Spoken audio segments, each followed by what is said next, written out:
Set in Akihabara, the shopping area has been invaded by creatures known as synthesizers, who prey on the citizens of Akihabara like vampires, feasting on their social energy and will to live. These enemies can only be stopped by direct exposure to sunlight, meaning that the player is required to defeat these demons by stripping off their clothes and exposing them to sunlight. Can anybody say fan service? The storyline revolves around a conspiracy behind an evil organization that the players explore. Within the game, there will be over 130 real-life Akihabara shops that the player is able to visit. I totally fell in love with the story of this game. Just to talk a little bit about the story, you're going to be playing a main male protagonist which you get to name, and basically to set it up, he applies for a job and let's just say he gets more than he bargains for. For the sake of spoilers, I won't go into it, but I will do say, this could be a full-length anime series if they wanted to. I totally enjoy the story. It has great pacing, great characterization, great interaction. This is a beat-em-up RPG, action RPG slash dating sim, which I will get into gameplay right about now. As you can see from here, which I'm about to show you guys, this is, if you're familiar with the way XC does their games lately, if you're familiar with Conception, it has that same type of template when it comes to dating sims. Whatever you choose, you have 5 girlfriends and all, not girlfriends, but like girls that are your friends. So you have 5 girlfriends and all, and depending on how you react to them and what you say to them, you'll have a different type of ending for each girl, or for each girl that you have that object of your desires. And it's actually pretty well. I totally enjoyed it. It was great to build up a characterization and to have that bond. I totally enjoyed the dating sim aspect. But talk about a little bit about the gameplay. As stated earlier, that the gameplay, the object of the game is to strip off your enemy's clothes.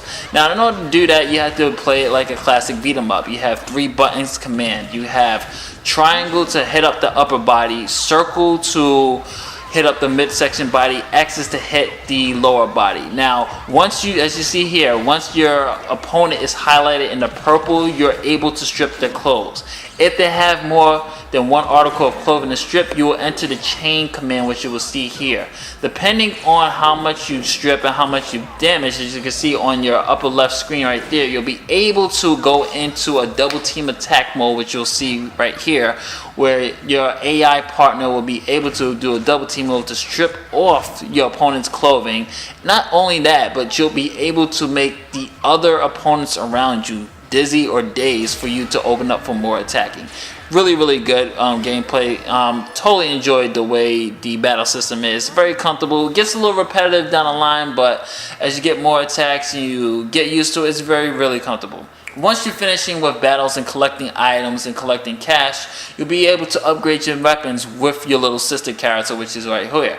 She's really talented with mending weapons or clothes, and you have 2 ways to upgrade, and that's either weapons or clothes. So right here I'm doing weapons. The more weapons and the more items that you pick up in battles, the stronger your attacks are and the more powerful your weapons is going to become. As you can see here, I just upgraded the knife stick. It's not going to do much because I already have my boxing gloves already upgraded. But next is clothes. Clothes is more for defensive. The more higher your rating of your clothes are and defensively your clothes are, the more harder it is for you to get your clothes stripped off. Keep in mind that your player can get their clothes stripped off. I'm not going to tell you why, for story purposes as well.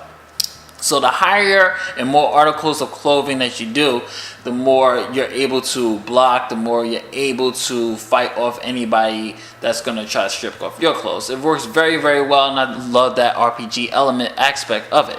Keep in mind though that the ability to upgrade clothes is not cheap. Your little sister does charge you, which kind of sucks. What kind of sister does that?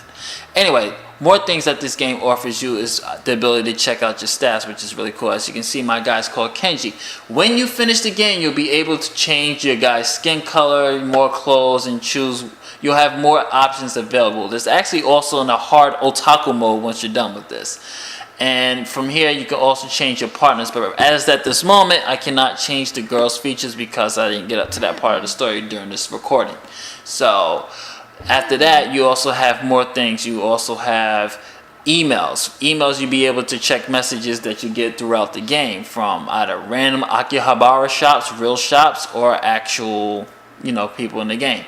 And you also have Pitter Hitter is basically Twitter, and a Twitter message board, you can say. And this is just hilarious. This is one of my favorite times of having fun with this game.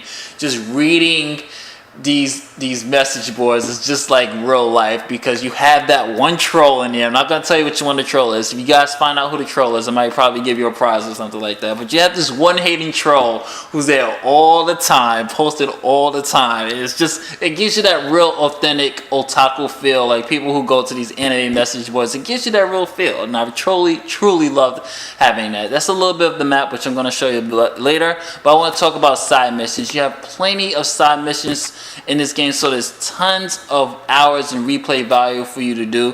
One thing I did not like about the side missions, but it did make sense, is that they gave you a time limit on when you can finish these side missions up, which kind of makes sense. Not all side missions, can be to be there forever, especially if they're trying to go for a realistic feel.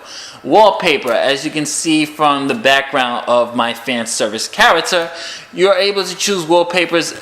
When you collect certain scenes in the game and certain items in the game, you'll be able to update your smartphone. Everything is on your smartphone, which you can see here, from his map to his to-do list to his missions. And this is a quick brief look at the map here. You have the red, which is for your side missions, the yellow, which is for your main missions. And as you can see, the loading time is pretty damn good. Now this is Akiba. Totally over 130 real stores. And if you don't believe me, look at this store right here. You guys know what that is. If you guys buy anime figurines or PVCs, these are one of the biggest stores here. 130 stores in all. Really captures the spirit of Akiba. The graphics is not really that great. It's a little shell shaded. Sometimes it looks outdated for a PS3 or PS Vita, but I totally enjoyed it. It does keep true to the anime feel, and if you love anime and if you love this type of game and dating sims, this is a game you want to check out. So for final grade, I'm going to give Akiba's Trip Undressed and Undead, I'm going to give it a 7.5 out of 10. It's a pretty good game. It's a nice rental if you don't feel like buying it, if you can get it for cheap, but it's a really solid game. It's a fan letter to otakus everywhere. And if you've ever been to Japan and been to Akiba, this is something you might want to check out. This is Justin from otakusgeeks.com saying later days. I'll catch you on the next one. Later days.